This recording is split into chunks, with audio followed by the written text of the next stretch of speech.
Bismillahirrahmanirrahim. Assalamualaikum warahmatullahi wabarakatuh. Alhamdulillah wa syukrulillah wa la hawla wa la quwwata illa billah. Ashhadu an la ilaha illallah wa ashhadu anna Muhammadan abduhu wa rasuluh alladzi la nabiyya wa la rasula ba'dah.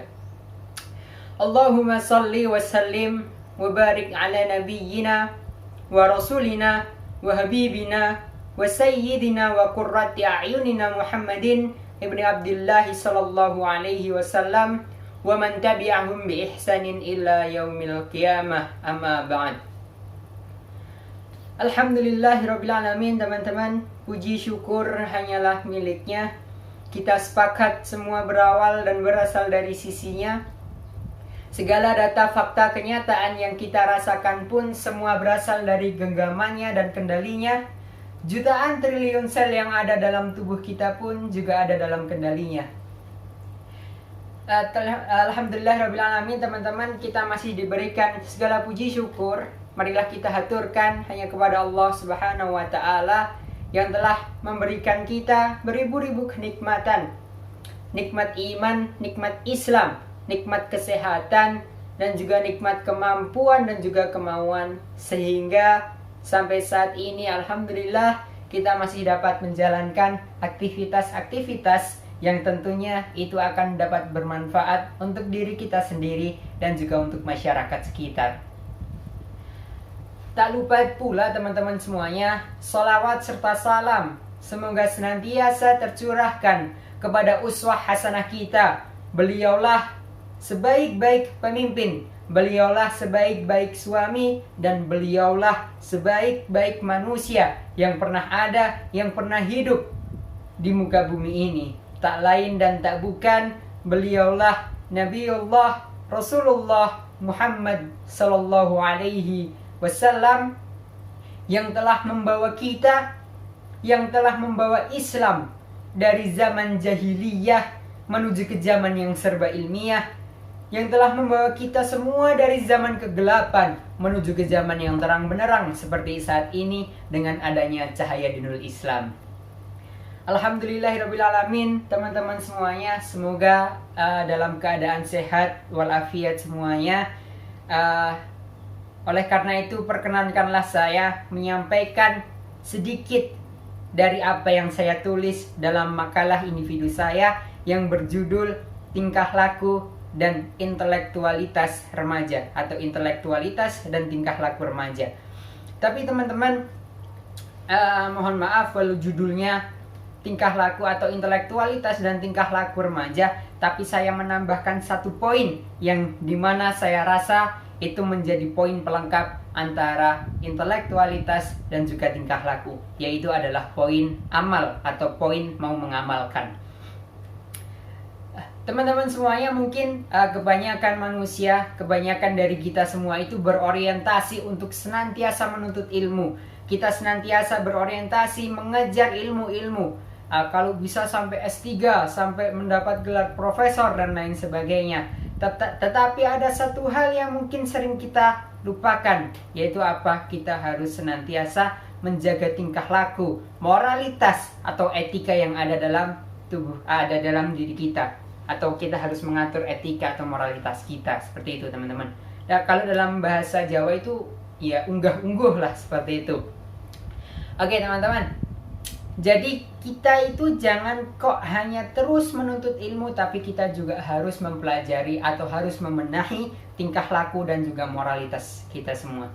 Oke teman-teman, mungkin pemuda dan remaja Indonesia sekarang itu membutuhkan pemuda dan remaja yang tangguh dalam segala bidang. Bukan pemuda-pemuda yang manja, bukan pemuda dan juga remaja yang hanya berani berlindung di bawah kehebatan orang tua saja. Imam besar Ali bin Abi Thalib radhiyallahu an, beliau pernah mengatakan bahwa laisal fatta mayakulu kana abi walakinal fatta mayakuluha anadha. Yang artinya, seorang pemuda itulah dia yang dia Bukan seorang pemuda itu dia yang berani mengatakan ini loh bapakku.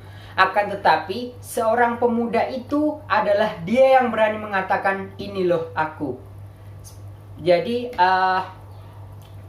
bisa disimpulkan bahwa pemuda dan remaja yang dirindukan oleh bangsa Indonesia saat ini adalah pemuda dan remaja yang memiliki tiga sifat yang saya sebutkan di awal, yaitu moralitas atau tingkah laku, intelektualitas atau ilmu, dan yang ketiga adalah sifat mau mengamalkan atau sifat amal.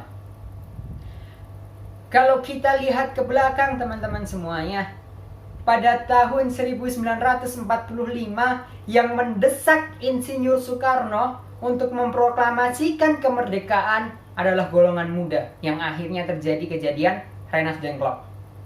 Kalau kita sedikit maju pada tahun 1998 yang berhasil menjatuhkan rezim otoriternya Soeharto adalah para pemuda dan mahasiswa. Oleh karena itu yakinlah bahwa pemuda dan remaja saat inilah maka kita semua bisa membawa Indonesia menjadi lebih baik ke depannya, insya Allah. Asalkan kita bisa memiliki tiga sifat ini. Memang sulit teman-teman, tapi ya bagaimana caranya? Kita harus bisa belajar, kita harus bisa membaik atau memperbaiki moralitas dan tingkah laku kita, dan juga kita harus bisa saling mengamalkan. Oke, kita masuk ke poin yang pertama, tingkah laku atau moralitas teman-teman. Kalau kita mencari orang pintar saja di Indonesia itu sangat banyak dan sangatlah mudah. Akan tetapi apabila kita ingin mencari orang pintar yang bermoral baik di Indonesia ini sangat sedikit dan sulit gitu teman-teman. Lantas tidak mengherankan bahwa ketika muncul orang-orang pintar yang menjadi pemimpin di negeri ini, tapi ujung-ujungnya akhirnya masuk ke dalam penjara karena kasus korupsi. Itu membuktikan mereka semua orang-orang pintar teman-teman, tapi mereka tidak memiliki moral, mereka tidak memiliki tingkah laku yang baik. Oleh karena itu di dalam Islam moral ini biasa dikenal dengan akhlak. Sebagai pengikut setia Rasulullah Shallallahu Alaihi Wasallam, maka paling tidak kita adalah sifat-sifat yang nyerempet seperti kayak beliau gitu. Karena apabila kita harus sama persis seperti sifatnya Rasul, maka itu juga akan sangat sulit. Karena beliaulah manusia yang paling sempurna. Ya, Rasulullah Shallallahu Alaihi Wasallam juga pernah bersabda bahwa beliau itu diutus di muka bumi ini untuk menyempurnakan akhlak yang mulia. Oleh karena itu, marilah teman-teman kita sebagai pengikut setianya, pengikut yang selalu mencintai umatnya, yang selalu mencintai dan menyayangi Rasulullah Shallallahu Alaihi Wasallam, senantiasa paling enggak ya mirip-mirip dikit lah sama Rasulullah Sallallahu Alaihi Wasallam. Poin yang kedua adalah intelektual atau ilmu teman-teman. Ya, hanya memiliki moralitas saja itu tidak cukup, karena kita ketahui bersama bahwa Indonesia ini adalah negara yang besar, negara yang memiliki beribu-ribu suku, beribu-ribu pulau, beribu-ribu bahasa.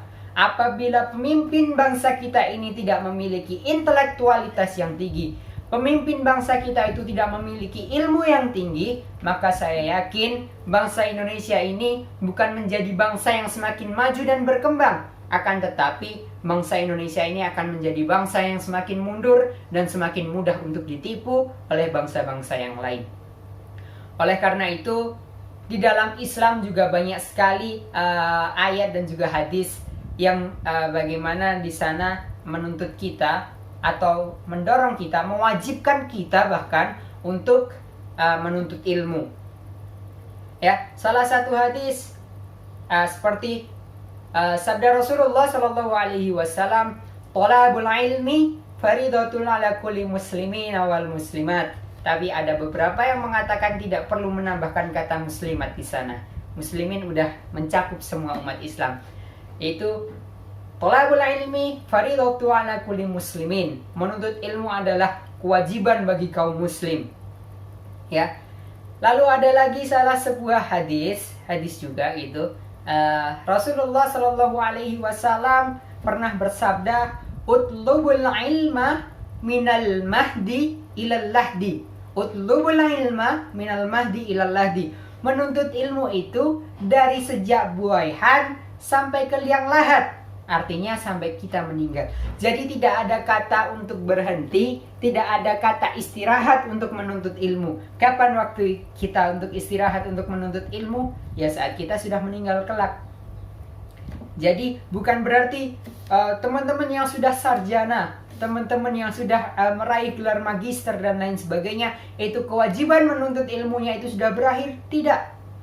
Tapi kita masih memiliki kewajiban untuk menuntut ilmu itu sampai kita meninggal kelak.